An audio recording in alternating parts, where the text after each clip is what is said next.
আসসালামু আলাইকুম। আশা করি আপনারা সবাই ভালো আছেন। ইফতারের পর রেডি হচ্ছিলাম ঈদের শপিং করতে যাব বলে। ফার্স্টে আমি আমার লাকি ব্যান্ড নিয়ে আমার চুলটা সুন্দর করে বেঁধে নিলাম।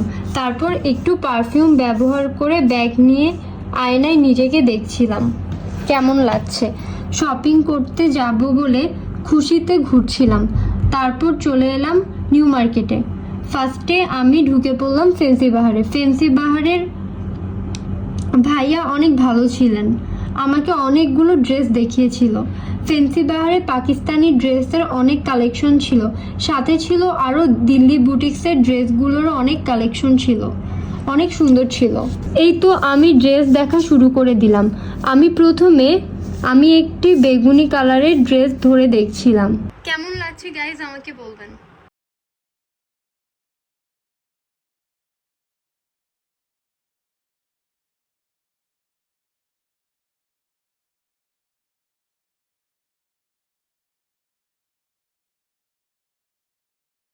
দোকানের ভেতরে এত মানুষ দেখে বোঝা যাচ্ছিল আসলেই ঈদের আমেজ শুরু হয়ে গিয়েছে।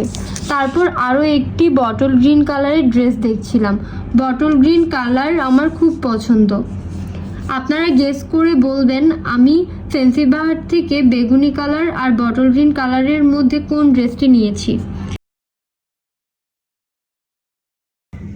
এবার আমি আরও একটি ড্রেস নিতে সিলোতে চলে গেলাম। সিলোতে আসা মাত্রই সি গ্রিন কালারের ড্রেসের উপর আমার নজর পড়লো। আমি ড্রেসটি ধরে দেখছিলাম কেমন লাগছে। তারপর আমি চলে গেলাম অনিকের ড্রেস দেখতে।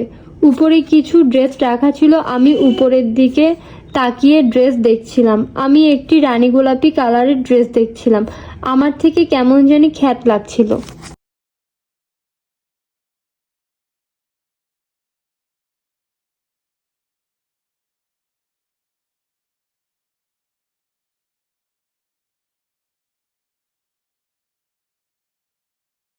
আম্মুকেও দেখিয়েছিলাম, আম্মুও বলেছে ভালো লাগছে না। আমাদের মামের চয়েস অলমোস্ট সেম, তাই আর ড্রেসটি নি নাই। কিন্তু দোকানদার অনেক রিকোয়েস্ট করছিল ড্রেসটি নেয়ার জন্য। অনেকে ভালো কালেকশন ছিল না, সব থেকে বের হয়ে হিজাব দেখছিলাম। উপরেও বেশ কিছু হিজাব ছিল যা আমি দেখছিলাম। তারপর আম্মু আমাকে বলছিল চুল খোলা না রাখতে রাতের বেলায়, তাই আমি আম্মুর কথা মতো চুল বেঁধে নিলাম। তারপর সামনের দিকে হেঁটে যাচ্ছিলাম। খালি কি ড্রেস নিলে হবে, ড্রেসের সাথে ম্যাচিং করে ব্যাগও তো নিতে হবে। দোকানের সামনে কিছু ব্যাগ রাখা ছিল, ব্যাগগুলো দেখছিলাম। আমি ব্যাগ দেখতে দেখতে সামনে তাকিয়ে দেখি আম্মু অনেক দূর চলে গিয়েছে। তারপর আরেক প্যারা, ড্রেসের জন্য ম্যাচিং ফলস খুঁজে পাওয়া ছেলেদেরই ভালো। ছেলেদের শুধু প্যান্ট শার্ট টি শার্ট নিলে হয়ে যায়, মেয়েদের মতো ড্রেসের ফলস মেলাতে হয় না। তারপর আমি ড্রেসের ফলস খুঁজছিলাম।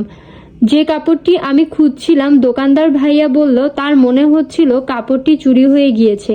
এটি শুনে আমি একটু অবাক হলাম। আমিও তার হেল্প করার জন্য দোকানের উপরে উঠে গেলাম। দোকানদার ভাইয়া অবাক হয়ে তাকিয়ে পড়ল, আমি তার হেল্প করছি। আমিও কাপড় খোঁজা শুরু করে দিলাম তার সাথে। ফাইনালি এত কষ্টের পরে কাপড়টি পেয়ে গেলাম।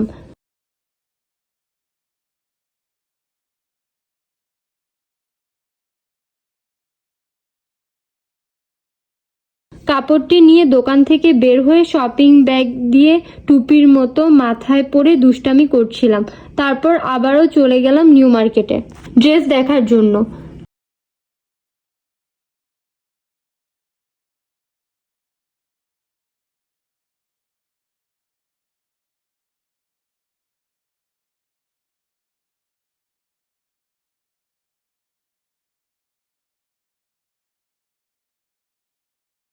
আমি কিছু পাকিস্তানি ড্রেস দেখছিলাম। তারপর একটি সিম্পল ড্রেস পর আমার নজর পড়ল। আঙ্কেল আমাকে ড্রেসটি দেখাচ্ছিল।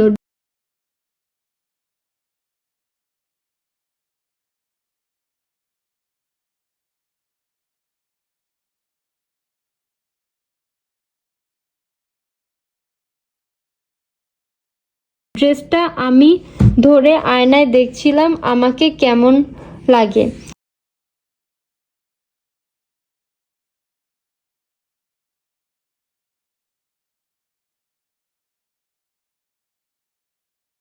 তারপর আমি আম্মুকে ড্রেস চয়েস করতে হেল্প করছিলাম। আম্মুর জন্য ড্রেস নিলাম। আম্মু পাকিস্তানি একটি ড্রেস নিয়েছে। ড্রেসটি অনেক সুন্দর হয়েছে। সিলোতেও অনেক নিউ নিউ কালেকশন ছিল।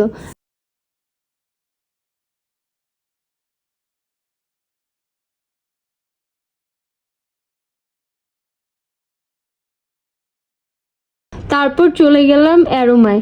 অ্যারোমায় শাড়ি আর ব্যাগের কালেকশনও ছিল। আমি ঘুরে ঘুরে দেখছিলাম, আর এদিকে আম্মু বিল দিচ্ছিল ড্রেসের।